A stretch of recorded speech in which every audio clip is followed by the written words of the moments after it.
Alors on continue ce Campus Mag Languedoc-Roussillon. Cette fois-ci, on va s'intéresser à une nouveauté du Presse Sud de France, le collège doctoral du Languedoc-Roussillon, une composante donc du Presse toute nouvelle.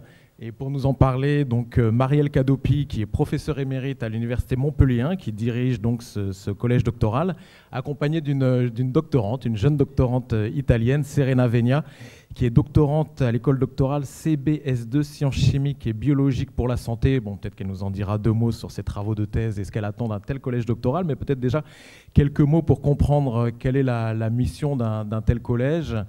Et puis peut-être présenter finalement ce collège doctoral. Merci et bonjour.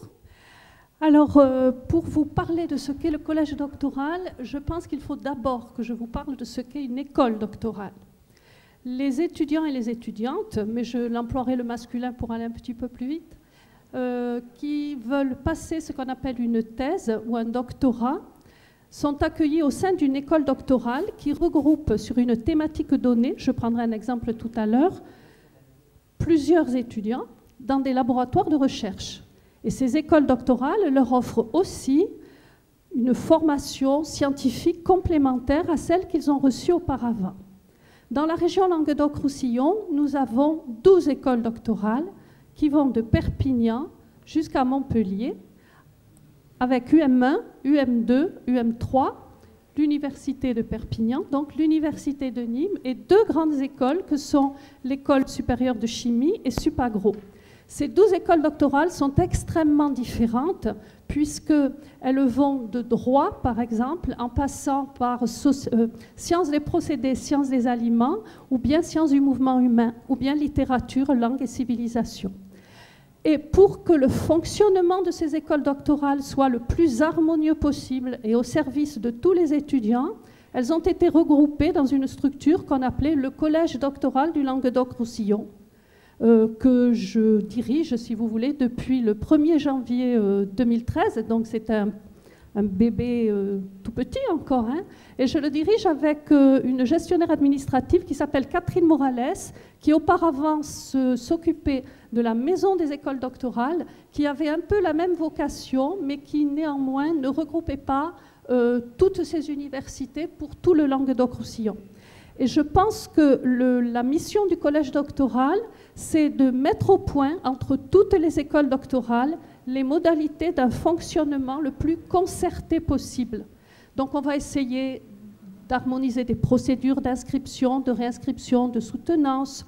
On essaie aussi de travailler sur une charte de thèse qui soit la plus commune possible, mais on a toujours le souci de ne pas enlever de spécificité aux écoles doctorales qui composent le collège.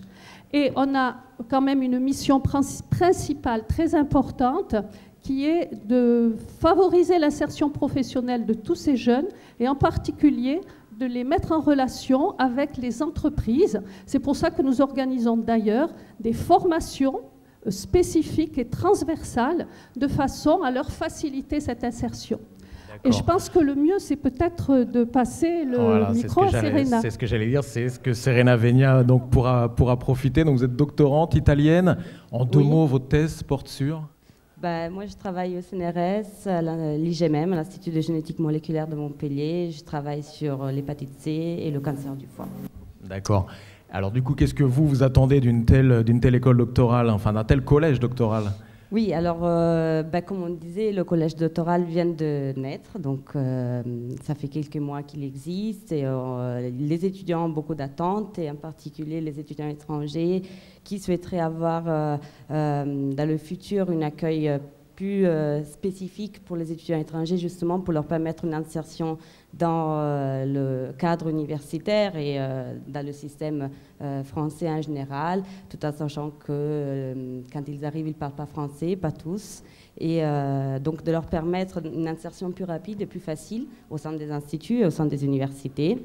Et ils souhaitent aussi avoir augmenter et avoir un très bon niveau de formation qui normalement est garanti par les écoles doctorales et d'espérer de l'implémenter, que ce soit toujours mieux.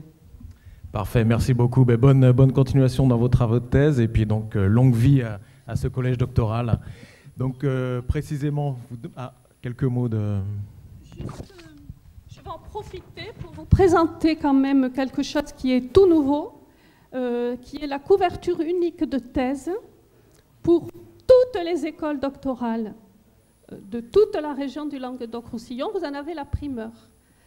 Et les 3373 étudiants qui composent le collège auront, quand ils passeront leur doctorat, une couverture unique. Voilà. Voilà la future couverture de votre thèse, Serena.